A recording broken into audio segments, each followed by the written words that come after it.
I'm Marshall, and I'm the old bloke in the shed. One of many, I would think. I've got a video coming up after this for you, and I hope you enjoy it.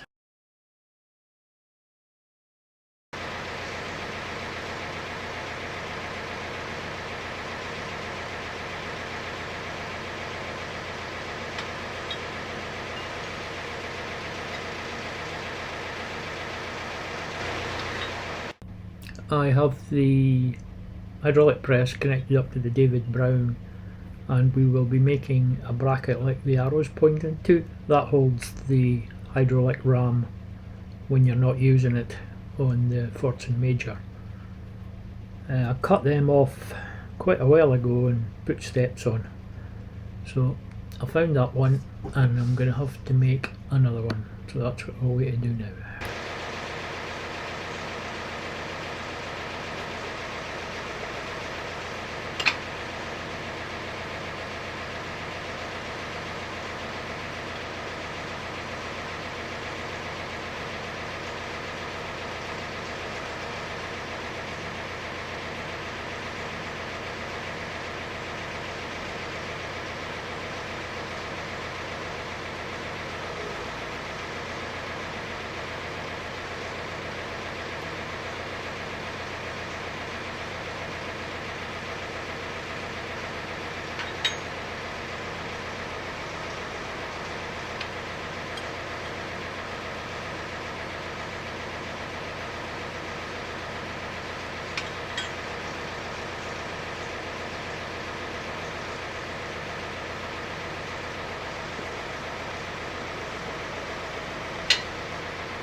I am now attempting to make the U-bits for the end of the hydraulic ram onto the loader frame.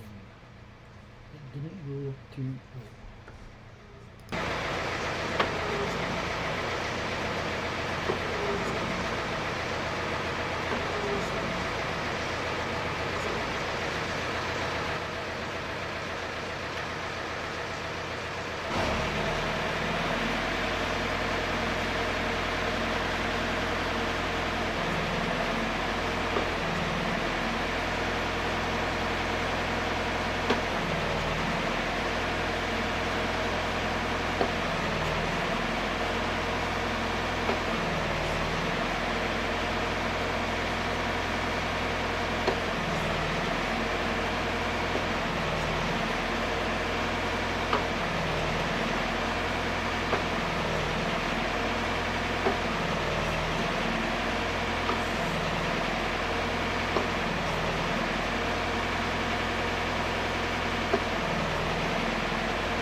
warning flashing bright lights from welding. People with photosensitivity to light may be affected. Advertencia de luces brillantes intermitentes de soldadura. Personas con fotosensibilidad a la luz puede verse afectada. Aviso de luzes brilhantes de soldagem. Pessoas com fotossensibilidade à luz pode ser afetada.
Different over here.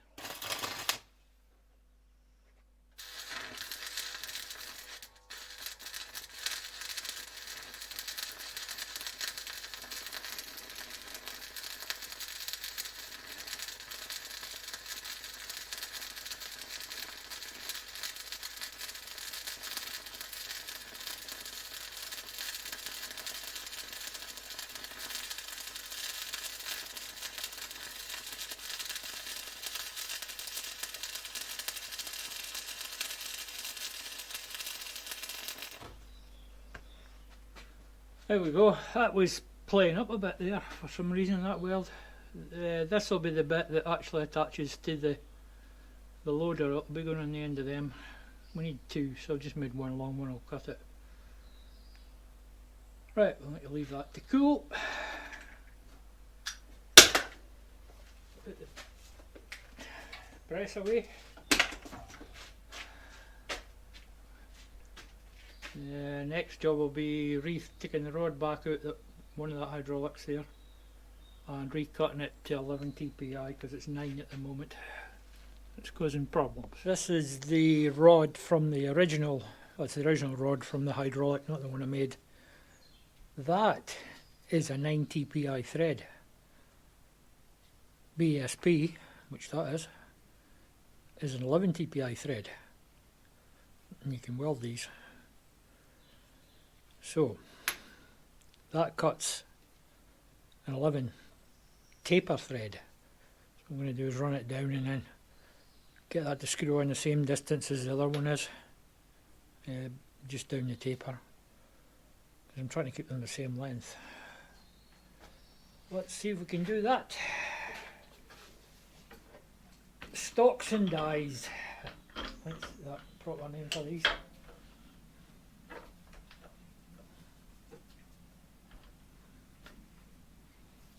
Right, 17 RPM.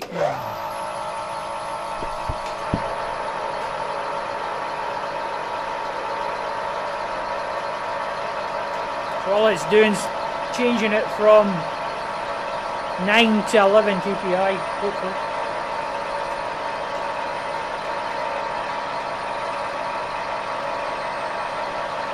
It's syndicated into about plus 30, but we're only threading, so it's not bad.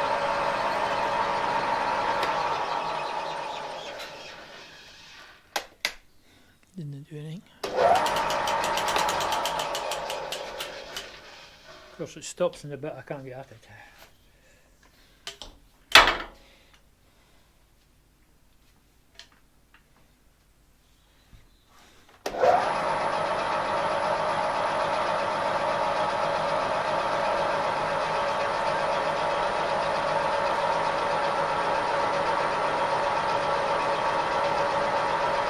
Cutting more on the way out.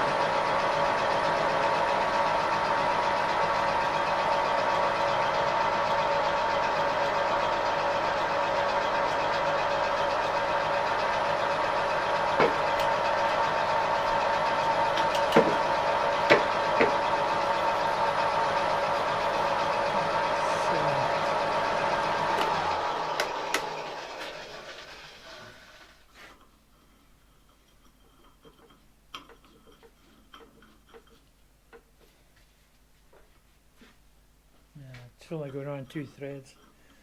Right, we'll tighten up a bit and work our way in again.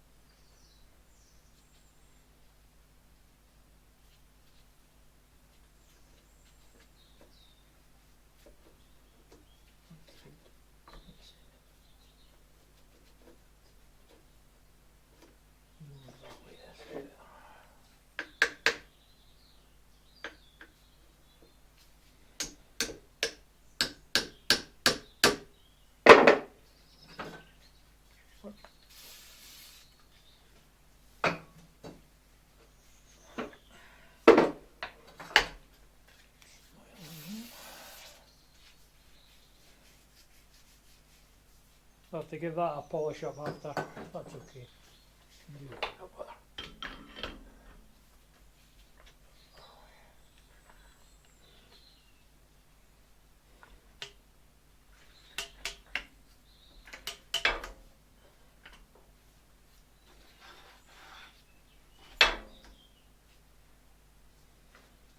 Need to be an octopus to work this thing.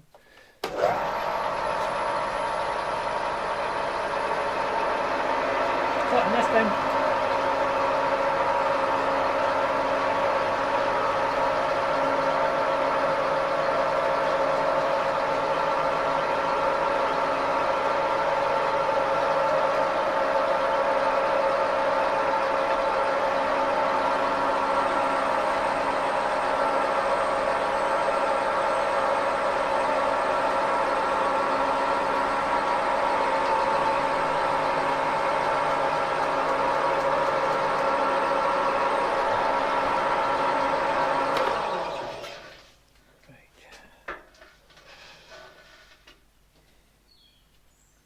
That definitely cut some stuff.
That's the problem we had with that one, it cut too much, but never mind, we can do something with it. We can just weld something on here to bring it further along. It's on a few threads, that's fine. It's got at least 4 threads there.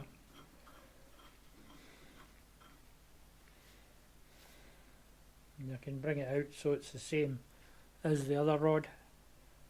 As long as our distances are the same, we'll be fine. This is my newest, oldest machine. Made in 1919. 939, number 939 made. Corona, I think it says up there. It's a pillar drill. It's got an MT4 chuck. It's got a 3-speed power feed down. It's got weighted, and you see a little chain just there. Well, that goes into there, the column, and there's weights dangle in the column. It's powered at the moment by this 2 horsepower motor and a line shaft belt, but I'm probably end up changing a bit of that. That table can be wound up and down. I don't think it turns sideways though. No, it can't, because it's Oh, the whole table might revolve actually. I kind of bought this without really getting up close to it. This is me getting the 1919 pillar drill in. It was supposed to go over there, but it ain't going over there. It's going over beside the lathe now, which caused me a few problems, but we'll work around it. I've just had to take that acro prop and push that beam up to get under it. Once I get it back far enough, I've got it in the pallet we actually brought the Bridgeport in on, and it's been strengthened, that pallet. So if I can get it under these beams, then I can get the forklift in and lift it up from above, and we'll get the pallet out, get it down on the floor and some boards under it to level it. It's some machine. It weighs quite a lot. It was beginning to pick up the front of the David Brown, but it's getting past. I don't know how I got past those beams. It somehow got past them. So I shall get it in place and let you see once it's in place. This is my 1919 Corona pillar drill. Give you a quick run through it. So we have got a line shaft drive here with 4 pulleys, so you've got 4 speeds there.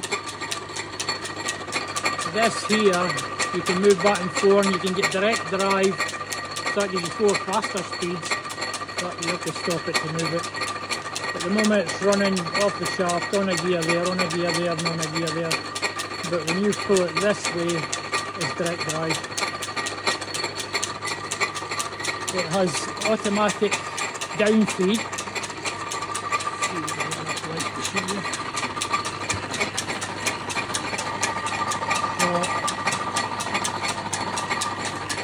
That engages the down feed, and this gives you 3 different speeds for the down feed, and then you can move that, and when it comes down it'll disengage the down feed. That, I don't know what that does yet. I've yet to find out. And it's got this handbrake mechanism, but I think it's something wrong inside. Fix that. So that drive, they both come down as you bring the whole head down. The table revolves. You can lock it, and you can also wind the table down with that handle. It will go right down that ratchet. You can see it there. So the motor's there, but I'll have to move that, because if you get flooding, that'll end up underwater. I'll bring that up somehow and then figure out what this does. It's not like you'll get a manual for this thing. Love it.